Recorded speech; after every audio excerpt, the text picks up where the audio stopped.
മുന്തിരിത്തോട്ടത്തിലെ ജോലിക്കാരൻ രാവിലെ 6 മണിക്ക് പണിക്കിറങ്ങിയവർക്കും 9 മണിക്കിറങ്ങിയവർക്കും 12 മണിക്കിറങ്ങിയവർക്കും 5 മണിക്കിറങ്ങിയവർക്കും ഒക്കെ ഒരേ 6 മണിക്കാണ് പണി തീരുന്നത്. അപ്പോൾ മുന്തിരിത്തോട്ടത്തിലെ പഴങ്ങൾ വിളഞ്ഞ് പാകമായിട്ടുള്ളത് ഉടനെ പറിച്ചെടുക്കേണ്ടതുണ്ട്. അത് കിട്ടിയവരെല്ലാം ഇവിടെ വിളിച്ചു കൂട്ടുകയാണ്, പണിയെടുക്കുകയാണ്. സാധാരണയായിട്ട് മണിക്കൂർ അനുസരിച്ചാണ്. 1 മണിക്കൂറിന് കൂലി. അങ്ങനെ യൂറോപ്പിലോ അമേരിക്കയിലൊക്കെ മണിക്കൂർ കൂലിയുണ്ട്. ഇവിടെ എല്ലാവർക്കും ഒരു ദിവസത്തെ കൂലി കൊടുക്കുക. കൂലി ഒരു നിലയാണ്. അപ്പോൾ അതിനെ ചോദ്യം ചെയ്യുന്നുണ്ട്. കൂടുതൽ സമയം പണിയെടുത്തവർ, 11 മണിക്കൂർ പണിയെടുത്തവരെ ചോദ്യം ചെയ്യുന്നുണ്ട്. അപ്പോൾ യജമാനൻ പറയുക, ഞാൻ നിങ്ങൾക്ക് വാഗ്ദാനം എല്ലാവർക്കും ഒരു തന്നെ പറയാം. ഞാൻ ഔദാര്യം കാണിച്ചു. 1 മണിക്കൂർ പണിയെടുത്തവരോട് ഔദാര്യം കാണിച്ചു. അതിൻ്റെ പേരിൽ നിങ്ങൾ എന്തിനാണ് വിഷമിക്കുന്നത്? നിങ്ങളതിനെപ്പറ്റി അസൂയപ്പെടേണ്ട കാര്യമില്ല എന്ന് അന്നത്തെ വചനം സാക്ഷ്യപ്പെടുത്തി. മനുഷ്യന്റെ വിശ്വാസത്തിലേക്കുള്ള വിളി ഇങ്ങനെയാണ്. ചിലര് നല്ല കടന്ന ജീവിതത്തിന്റെ അവസാനത്തെ നിമിഷത്തിലാണ് അവരുടെ മാനസാന്തരം ഉണ്ടായത്. അവരുടെ യേശു പറയുകയാണ്, നീ സ്വർഗത്തിലായിരിക്കും. Today you will be with me in paradise. അതാണ് നല്ല കള്ളൻ കുരിശിൽ കിടന്നിരുന്ന യേശുവിന്റെ സന്നിധിയിലേക്ക് കണ്ണുകൾ ഉയർത്തിക്കൊണ്ട് അപേക്ഷിച്ചപ്പോൾ, അങ്ങനെ രാജ്യത്തിൽ ചെല്ലുമ്പോൾ എന്നെ ഓർക്കണമേ എന്ന് പ്രാർത്ഥിച്ചപ്പോൾ യേശു അതിന് മറുപടി നൽകുകയാണ്, നീ ഇന്ന് എന്നോടുകൂടി പരദീസരായിരിക്കും. ജീവിതകാലം മുഴുവനും തിന്മ ചെയ്ത മനുഷ്യൻ വിശ്വാസത്തിലേക്കും രക്ഷയിലേക്കും ജീവിതത്തിൻ്റെ സമാപന സമയത്ത് എത്തിച്ചേർന്നുള്ളതാണ്.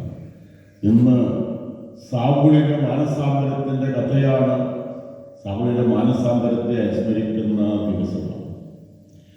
സാവൂളാണ് പൗലോസായിത്തീരുന്നത്. സാവൂളിൽ നിന്നും പൗലോസിലേക്കുള്ള ആ മാറ്റത്തില് എന്തുകൊണ്ട് സംഭവിച്ചെന്നുള്ളതാണ്. സാവൂൾ എന്ന വ്യക്തി യഹൂദ നിയമങ്ങളെല്ലാം ഗമാലിയലിന്റെ കീഴിൽ പഠിച്ചയാളാണ്. വർഷങ്ങൾ തന്നെ യഹൂദ നിയമങ്ങൾ പഠിച്ച് അതിൻ്റെ ഒരു പണ്ഡിതനായിരുന്നു സാവൂൾ. തീഷ്ണവാനായിരുന്നു. പരിസയയിൽപ്പെട്ട ആളായിരുന്നു. പരിസയർക്ക് മുഖമുദ്രയായിട്ടുണ്ടായിരുന്നാണ് തീഷ്ണത. വിശ്വാസത്തിൽ തീഷ്ണത പുലർത്തിയിരുന്ന യഹൂദരിലെ ഒരു പ്രത്യേക കൂട്ടരാണ് പരിസയര്. റോമൻ പൗരനായിരുന്നു.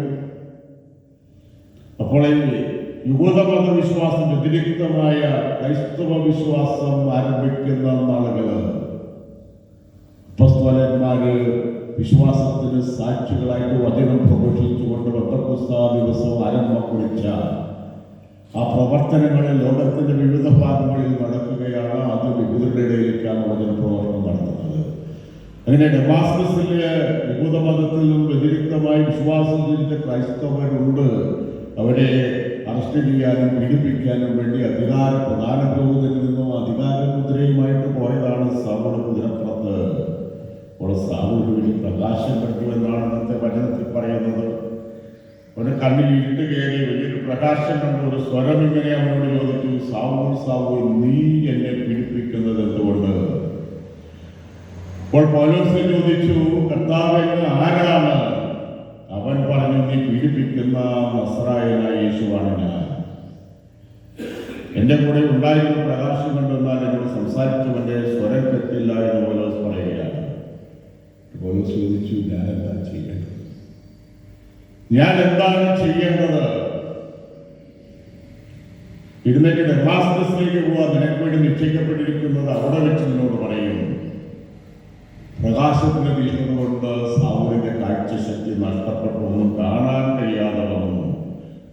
അപ്പോൾ പീഡിപ്പിക്കാൻ വേണ്ടി കുതിരപ്പുറത്ത് പടയാളിയായിട്ട് പോയ സാവൂള് കാഴ്ച പോലും നഷ്ടപ്പെട്ട് മറ്റുള്ളവർ കൈക്ക് പിടിക്കേണ്ട സ്ഥിതിയിലെത്തി. അനനിയാസ് എന്ന സുസമ്മതനും നിയമനുസരിക്കുന്നതിനും നിഷ്ഠയുള്ളതുമായ അനനിയാസ് എന്ന മനുഷ്യൻ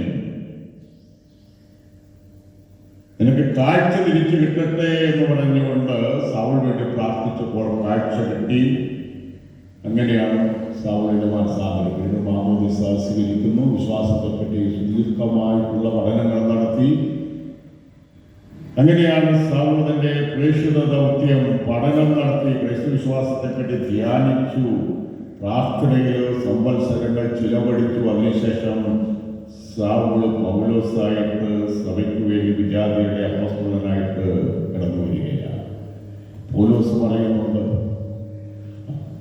യേശു ഉയർപ്പിന് ശേഷം അപ്പോസ്തലന്മാർക്കും എല്ലാവർക്കും പ്രത്യക്ഷപ്പെട്ടു. ഒത്തിരി ആളുകൾ ഉണ്ടായിരുന്ന സമയത്ത് പ്രത്യക്ഷപ്പെട്ടു. അവരിൽ ചിലർക്ക് ഇപ്പോഴും ജീവിച്ചിരിപ്പുണ്ട്. അത് കഴിഞ്ഞ് പൗലോസ് പറയുകയാണ്, അകാലകാലം പോലെ എനിക്കും പ്രത്യക്ഷപ്പെട്ടു എന്ന് പൗലോസ് പറയുകയാണ്. ആ പ്രത്യക്ഷീകരണം ഈ മാനസാന്തരത്തിലാണ്. പ്രത്യക്ഷീകരണം അങ്ങനെയാണ് യേശുവിനെ കണ്ടുമുട്ടുന്നത്. എങ്ങനെ വിജാതിയുടെ അപ്പോസ്തലൻ എന്നാണ് പൗലോസ് അറിയപ്പെടുന്നത്. പൗലോസ് സുദീർഘമായ 3 മിഷണറി പര്യടനങ്ങൾ നടത്തി. ഇങ്ങനെ വചനം പ്രഘോഷിച്ചു. യേശുവിന് സാക്ഷിയായി. പല പ്രാവശ്യവും അദ്ദേഹം വിശ്വാസത്തിന് വേണ്ടി പ്രേക്ഷകത്തിന് വേണ്ടി നിരന്തരമായ ത്യാഗങ്ങൾ ഏറ്റുപറയുണ്ട്. കപ്പലപകടത്തിൽപ്പെട്ടത്, ഒത്തിരി പ്രാവശ്യം അടികളേറ്റത്, ക്രൂരമായി മർദ്ദിക്കപ്പെട്ടത്, ഇങ്ങനെയുള്ള ഒത്തിരി സഹനങ്ങളുടെ അനുഭവം. അതിലേക്ക് പൗലോസ് പറയുന്ന ഇതാണ്, യേശുവിന്റെ സ്നേഹത്തിൽ നിന്നും ആർക്കും വേർതിരിക്കാൻ കഴിയില്ല. അതായിരുന്നു പൗലോസിന്റെ ശക്തമായ വിശ്വാസം. അവസാനം റോമിൽ വെച്ച് റോമൻ പൗരനായിരുന്നുകൊണ്ട് അറസ്റ്റ് ചെയ്യപ്പെട്ടപ്പോൾ ചക്രവർത്തിയുടെ അടുത്ത് നീതിക്ക് വേണ്ടി ആവശ്യപ്പെട്ടു. അവിടെ റോമിൽ വെച്ച് അദ്ദേഹം രക്തസാക്ഷിയായിട്ട് മരിച്ചു. അതാണ് ഈ പാരമ്പര്യം പറയുന്നത്. പൗലോസ് പറയുന്നത്, എനിക്ക് ജീവിക്കുക ക്രിസ്തു, മരിക്കൽ ആഗ്രഹമാണ്. ഞാൻ ജീവിച്ചാലും മരിച്ചാലും ക്രിസ്തുവിനോട് അത്രേ. അങ്ങനെ വിശ്വാസത്തിന് വേണ്ടി ജീവിതം കൊടുത്ത വിജാതിയുടെ അപ്പോസ്തലനായ പൗലോസിന്റെ മനസാന്തരകതയാണ് നമ്മൾ ഇന്ന് ചിന്തത്തിന് വഹിച്ചിരിക്കുന്നത്. സഭ അനുസ്മരിക്കുന്നത് അതാണ്. ഓരോ വ്യക്തിയിലും അനുസൃതം നടക്കേണ്ട ഒരു പ്രക്രിയയാണ് മാനസാന്തരം എന്നുള്ളത്.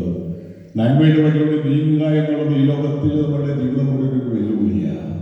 ഓരോ കാലഘട്ടത്തിലും വെല്ലുവിളികളെ നേരിടേണ്ടതായിട്ടുണ്ട്. ഓരോ വിധത്തിലുള്ള വെല്ലുവിളികൾ ഓരോ വ്യക്തിയുടെയും ജീവിതത്തിന്റെ വൃതാവസ്ഥകൾ അനുസരിച്ച്, സാഹചര്യങ്ങൾ അനുസരിച്ച്, ജീവിക്കുന്ന കുടുംബമനുസരിച്ച് വെല്ലുവിളികളൊക്കെ അതിജീവിച്ചുകൊണ്ട് വിശ്വാസത്തിൽ ഉറച്ചു നിന്നുകൊണ്ട് യേശുവിന്റെ സാക്ഷികാരനായി നമുക്ക് കഴിയണം. അതാണ്